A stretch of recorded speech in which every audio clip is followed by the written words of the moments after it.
Hello everyone, strugglers on your own channel the unlimited struggler. आप सभी strugglers का आपके अपने चैनल द अनलिमिटेड स्ट्रगलर में एक बार फिर बहुत बहुत स्वागत है। पीपल डेवलपमेंट एंड एनवायरनमेंट की सीरीज़ में आज हम डिस्कस करेंगे non renewable and renewable energy sources के बारे में। थोड़ा सा ओवरव्यू डिस्कस करेंगे, इसके बाद डिटेल में जो है रिन्यूएबल रिसोर्सेज पे हम अलग अलग लेक्चर बनाएंगे, अलग अलग रिसोर्सेज पे। नॉन रिन्यूएबल जो है वो आज ही इसमें कंप्लीट हो जाएगा। तो नॉन रिन्यूएबल रिसोर्सेज क्या होते हैं, इनका मीनिंग हम समझेंगे। रिन्यूएबल सोर्सेज क्या होते हैं, कौन कौन से इसमें आते हैं, किस तरह से ये बनते हैं, इसके बारे में आज का हमारा जो है डिस्कशन रहेगा। वीडियो स्टार्ट करने से पहले आप लोगों से रिक्वेस्ट रहेगा कि हमारे चैनल द अनलिमिटेड स्ट्रगलर को सब्सक्राइब कर लें और बेल आइकन को हिट कर लें, ताकि आपको हर आने वाले लेटेस्ट वीडियो का इंस्टेंट नोटिफिकेशन मिल जाए। हमारा फेसबुक और इंस्टाग्राम पेज है द अनलिमिटेड स्ट्रगलर के नाम से, उसको लाइक करें और फॉलो करें, ताकि एजुकेशन सेक्टर से रिलेटेड हर लेटेस्ट अपडेट आप तक जल्दी से जल्दी पहुँचे। हैंड रिटन नोट्स पेपर 1 और पेपर 2 मैनेजमेंट के शॉर्ट फॉर्म में और हार्ड फॉर्म में दोनों तरह से अवेलेबल है, बिल्कुल मिनिमम प्राइसेस पे। अगर आपको चाहिए तो आप दिए गए नंबर्स पे कॉल कर सकते हैं, व्हाट्सएप कर सकते हैं, आपको नोट्स दिए जाएंगे। तो सबसे पहले डिस्कस करते हैं नॉन रिन्यूएबल एनर्जी रिसोर्सेज क्या होते हैं।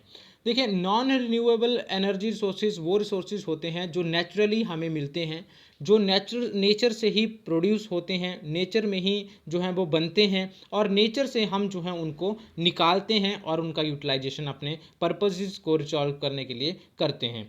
अब ये रिसोर्सेज कैसे बनते हैं जी? ये जनरली वो रिसोर्सेज हैं जो फॉसिल फ्यूल्स हैं बनते हैं, या फॉसिल फ्यूल्स को ही हम नॉन रिन्यूएबल एनर्जी रिसोर्सेज बोलते हैं। ऐसे रिसोर्सेज जिनको रिन्यू नहीं किया जा सकता, जो या फिर इनको रिन्यू करने का एक बहुत ज़्यादा, या इनके बनने का, रिन्यू नहीं बोलूँगा यहाँ पे, मैं बनने की बात करूँगा। इनके जो बनने की प्रोसेसिंग है वो बहुत लंबी है, काफ़ी लॉन्ग टर्म, सदियों और इसमें हज़ारों साल लग जाते हैं, तब जा कर के ये नॉन रिन्यूएबल या फॉसिल फ्यूल जो है वो तैयार होते हैं। अगर इनको हम ज़्यादा से ज़्यादा जितना कंज्यूम करेंगे, उतना ही इनकी क्वांटिटी में जो है वो कमी आती जाएगी और ये जल्दी से जल्दी ख़त्म होएंगे। तो इसलिए फॉसिल फ्यूल्स या नॉन रिन्यूएबल एनर्जी सोर्सेज के ऊपर कम से कम इनका जो है वो कंजम्पशन होना चाहिए। फॉसिल फ्यूल जितने भी है वो नॉन रिन्यूएबल एनर्जी सोर्सेज में आते हैं।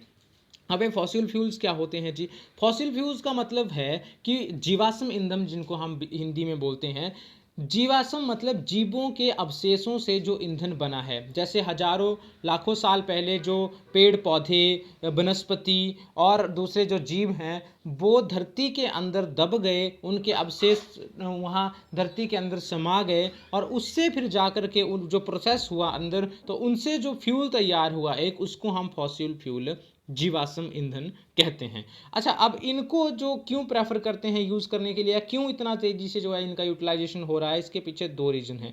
सबसे पहला रीज़न ये है कि इनकी कैलोरीफिक वैल्यू बहुत ज़्यादा है, मतलब इनका यूज बहुत ज़्यादा है, और दूसरा इनको निकालने में कम खर्चा आता है, या इनको प्रोसेसिंग करने में कम खर्चा आता है। और दूसरी बात कि टेक्नोलॉजी काफ़ी ज़्यादा एडवांस है आज की डेट में, तो इनको ईजिली हम जो है वो प्रोसेस करके यूजेबल जो है वो बना लेते हैं। तो इसी तरह से गल्फ़ मार्केट, आपको पता होगा, गल्फ़ कंट्रीज़ में जो है वो फॉसिल फ्यूल्स जो प्रोसेस किए जाते हैं और उनका आगे फर्दर जो एक्सपोर्ट किया जाता है, आपको मालूम होगा। और बहुत सारी जगह हम इनको यूज़ करते हैं, चाहे गाड़ियों में, मशीनरीज़ में, जनरेटर्स में, इलेक्ट्रिसिटी प्रोडक्शन में बहुत ज़्यादा जो है फॉसिल फ्यूल का यूज़ होता है।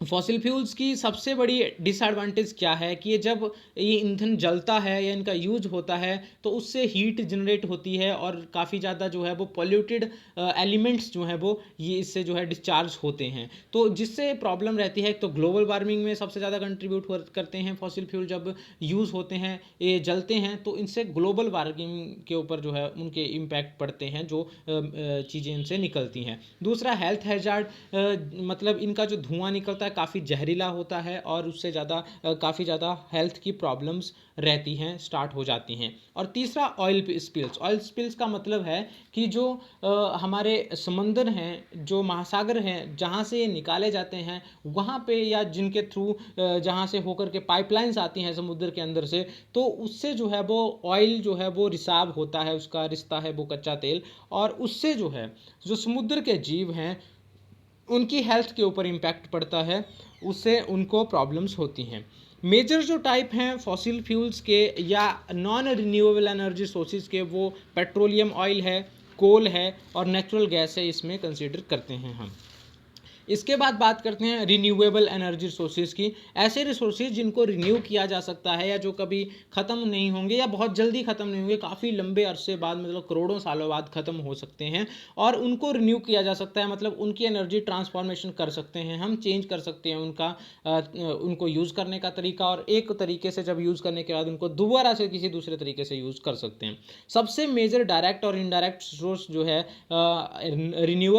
रिन्यूएबल एनर्जी का, वो सनलाइट है। सन से जो आती है लाइट, उसका यूज़ हम काफ़ी ज़्यादा करते हैं और वो सनलाइट का यूज़ हम करते हैं, मतलब जैसे आपने देखा होगा सोलर लाइट्स होती हैं सड़कों पे, गलियों में, गाँव में लगाई होती हैं, शहरों में लगाई होती हैं, उससे एनर्जी प्रोड्यूस होती है। लाइट के लिए उसका हम यूज़ करते हैं, बिल्डिंग्स में, घरों में बहुत ज़्यादा इसका यूज़ करते हैं। और इसी तरह से पानी गर्म करने के लिए या किसी और काम के लिए भी हम एनर्जी का यूज़ कर सकते हैं जो सनलाइट आती है।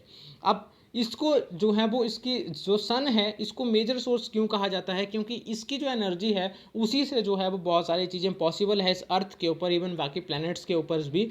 तो जो सन है, सन की हीट से जो है वो विंड ब्लो होती है, ठीक है, उष्मा निकलती है, वो पवनें चलती हैं और उस पवन जो चलती है उसका यूज हम पवन चक्की में करते हैं, पवन चक्की को चलाने के लिए। और पवन चक्की चलाने से जो है वो फिर हम फर्दर जो है बिजली प्रोड्यूस कर सकते हैं दोबारा से। और बिजली आपको पता है कि बहुत बेसिक रिक्वायरमेंट है आज की डेट में, हर काम के लिए जो है वो बिजली लगती है। इसके अलावा वाटर वेपर जो होते हैं, इवेपोरेट, उनका उसमें भी जो है वो सन का बहुत बड़ा रोल रहता है। जो पानी से निकलता है, भाप ऊपर उठता है और फर्दर जो उससे क्या कहते हैं बारिश बनती है, पानी बनता है, बारिश होती है और नदियों नालियों के थ्रू वो पानी वापस आता है और उनका यूज़ फिर हम हाइड्रो पावर जनरेशन के लिए उस पानी का यूज़ करते हैं। बड़े बड़े बांध बना करके हाइड्रो पावर पानी से बिजली तैयार करते हैं। तो इस तरह से ये एक माफ़ कीजिएगा, एक रिन्यूएबल रिसोर्सेज है एनर्जी का, जिसका हम इस एनर्जी को हम दूसरी फॉर्म में ट्रांसफॉर्म करके जो है वो यूज कर सकते हैं और उससे फिर अनदर हम एनर्जी के सोर्सेज जनरेट कर सकते हैं। तो एक ओवरव्यू था रिन्यूएबल और नॉन रिन्यूएबल एनर्जी सोर्सेज का। फर्दर हम डिस्कस करेंगे डिटेल में कि रिन्यूएबल एनर्जी रिसोर्सेज क्या क्या होते हैं, क्या उनके एडवांटेज डिसएडवांटेज है, किस तरह से उनका यूज़ होता है और इंडिया की क्या पावर कैपेसिटी है डिफरेंट एनर्जी रिसोर्सेज की, अगर हम बात करें तो आज के लिए बस इतना ही। आई होप आपको वीडियो पसंद आया होगा। Thanks for listening, thanks for watching. Like करें, कमेंट करें, सब्सक्राइब करें और शेयर करें द अनलिमिटेड स्ट्रगलर को। अगर आपकी कोई क्वायरी होती है आप मुझे मेल कर सकते हैं SK666@gmail.com पे, कॉल कर सकते हैं, व्हाट्सएप कर सकते हैं 7627096162 पे। Thank you, thanks a lot.